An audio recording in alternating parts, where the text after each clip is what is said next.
My grandfather, Harold McBride, was a student body officer here and a cheerleader in the 1920s.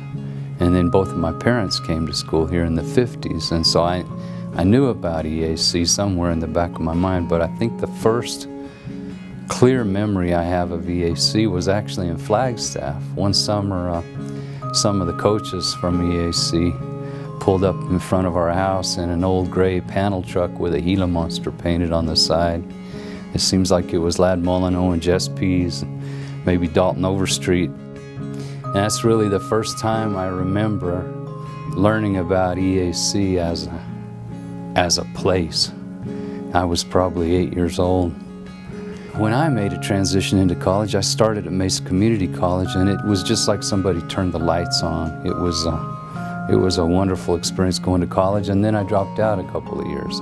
Finally, midwinter one year, I decided I needed to go back to college, and I had known Dave Lunt from the time that he was in Flagstaff, and I knew he was looking for a banjo player, and I happened to be a banjo player, and so I came back to take some more school and to play the banjo with some of Dave's groups, and wound up singing with the choir and eventually in the Corliers. Met my wife in the choir, although I didn't know at the time she was my wife. It took us a few years to put it together.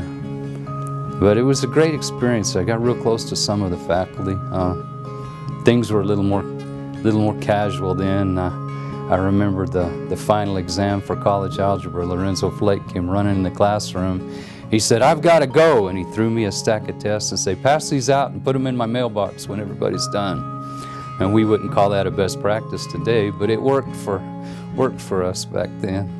I got real close to Chuck Watson in the history department and to Lynn Peterson in the English department, and I hadn't declared a major yet, and I spent a lot of time vacillating between those two subjects, and finally, after about a year of that, Joyce Flam offered me an English department scholarship and kind of made my choice for me.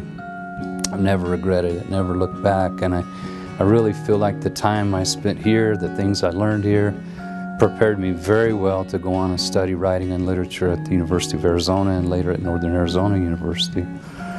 Good experiences, good foundational experiences here, and wonderful people. It's been a wonderful career. I can remember a lot of days teaching that I'd be driving home after work and think, you know, I would have done that for nothing today. Glad I didn't have to do it for nothing, but I would have done it, you know, for free.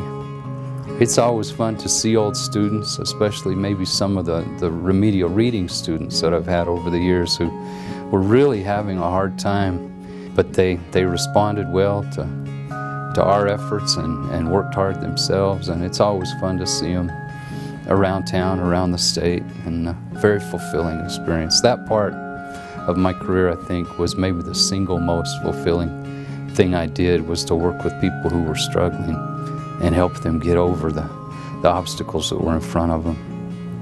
Working as an administrator has been different. I'm not sure that I could do this work at any other college. I think a lot of us believe in EAC in a way that's different than we would working at another institution. Just the rich history, the heritage, and the lore that we swim through every day. The old stories about the old days and the faculty having to come out to clean up the campus because there was no money and nobody else to do it. And we have a really strong reputation wherever we go.